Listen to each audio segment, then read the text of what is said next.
name is Elizabeth. I'm Hope Wilmar. Hi, my name's Tim Burgess. Hey there, I'm Margaret. Joseph Webster. Sarah Jean Jackson. I'm Phil Netta. I'm Judy Hartman. And I am John Hartman. Fiona Murphy. My name is Omar Rushan. My name is Roderick James. The Owen family.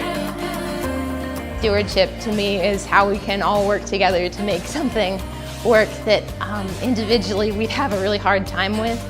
It's like if there's like someone that's like a museum guy, night shift guard person. So to me, stewardship, especially here, is about getting to do something, giving something that you want to give. When we talk about stewardship around here, the way I look at it is the whole package. Is what could I do to make this place a better place?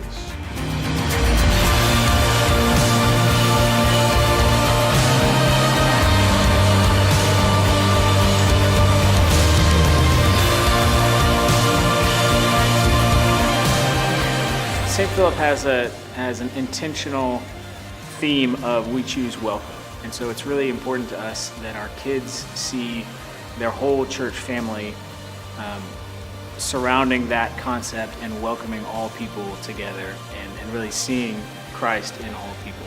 Sat down in the pews for the first Sunday and literally everybody surrounding me and more saw that, thank you, saw that I was a guest and came and greeted me. Coming to St. Philip reminds me a lot of, in a way, going back to the church that I was a part of as a child, because it's like a family. It's smaller. In many ways, it's more intimate. It really does feel like home.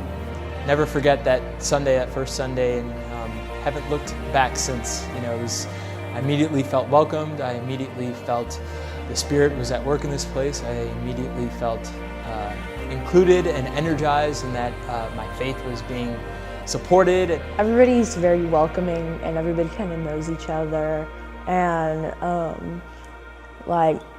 we're all friends. So stewardship to me is not a line, it's a circle. It's we're stewards of the church, and the church is stewards of us, and reaching out into the community beyond ourselves as well. It's a way we look after each other and help each other grow. Stewardship for us is not just giving our money and our time and our energy. For us, it's our experience of receiving surprising blessings unexpectedly when we give. We choose to give online, but we make a practice of always having something to give our boys to put in that plate, to remind them of that act of giving. And so I think it doesn't always have to be huge, but to remind yourself and to remind your kids and those around you just the importance of giving back. The idea of living generously is in a perfect world, I guess we wouldn't need a campaign because everyone would already have that on their mind, and so living generously would be keeping that at the front of your mind and not just thinking about it once a year. I like to think of it as in terms of how I can participate, and what that means to me, and I'm learning more and more about that, is how I can become educated in everything the church is doing, and that means supporting the session, learning what the session is doing, learning what the committees are doing, getting to know the pastors and supporting them when I can, but learning what the denomination is doing, and especially in the area of social justice issues. Now, when you come from a poor family, you don't have all that much money, you may question this concept of living in abundance. But I think what my mother was after was remember the old Bible story about the woman and the handful of flour and oil in Isaiah that lasted for 8 or 9 days? That's, I think, was what my mother was thinking about.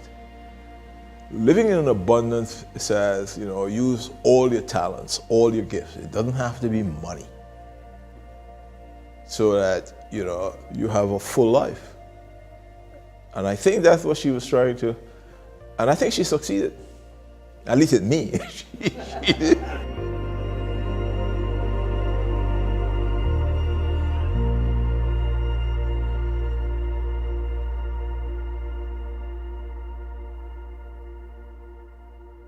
Ross, what do you think about stewardship? I have no idea. No idea?